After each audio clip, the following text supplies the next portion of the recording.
Our story tonight was one of the most significant and widely publicized cases of the 90s.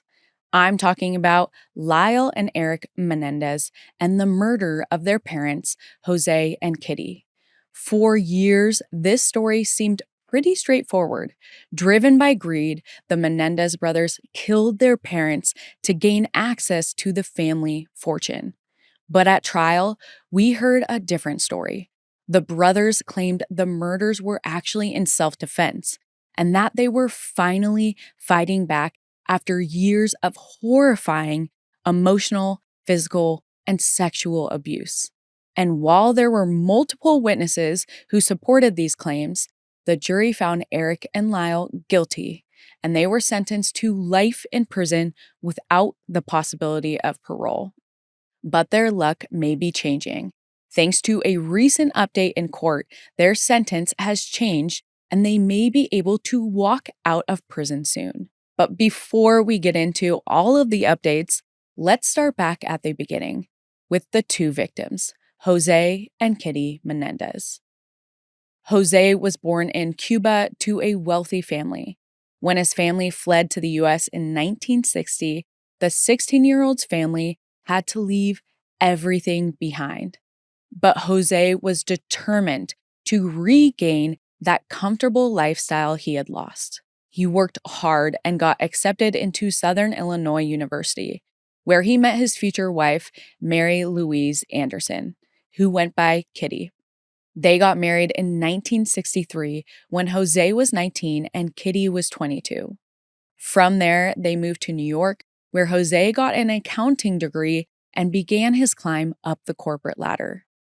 Eventually, he made his way into the entertainment industry and became a successful music executive. In the meantime, they also started a family. Kitty gave birth to two boys, Lyle, who was born in 1968, and Eric, who was born in 1970.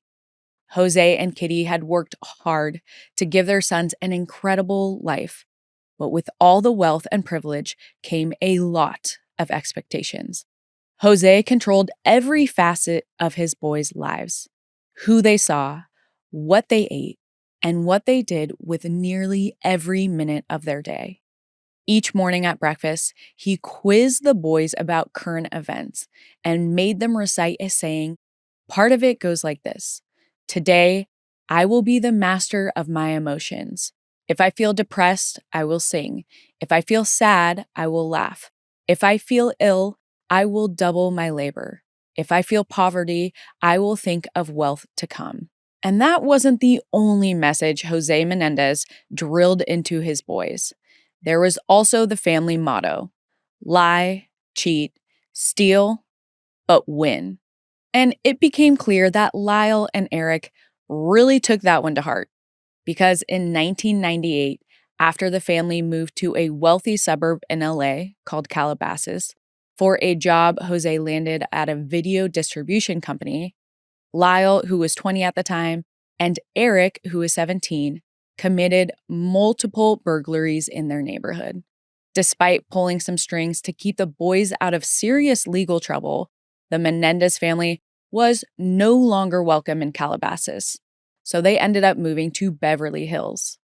In the summer of 1989, Lyle and Eric's criminal activities continued when they used a stolen driver's license to buy two 12-gauge shotguns. But it didn't stop there.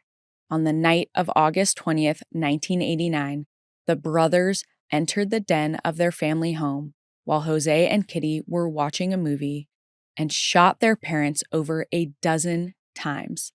The attack was brutal. The pellets hit Jose first, spraying across his arms. Then one of the brothers placed the barrel of his gun against the back of Jose's head and fired again, killing him instantly. Kitty woke up covered in her husband's blood and leaped off the couch, trying to flee, but one brother shot her in the leg. Lying on the floor, Kitty tried to crawl away, but Lyle and Eric riddled her with the shotgun blasts until their weapons were empty. Somehow, Kitty was still alive. So her sons ran back outside to get more ammo from their car and then came back to finish the job. Despite the gruesome and shockingly cold blooded nature of these killings, no one in the Menendez neighborhood noticed anything. A neighbor would later describe hearing what he called popping sounds, but he didn't realize until later just how sinister they were. To craft an alibi, Lyle and Eric went to go buy tickets at a showing of Batman, so it would seem like they were at the movies when their parents were killed. But the tickets were time-stamped, so that one clearly wasn't going to work out.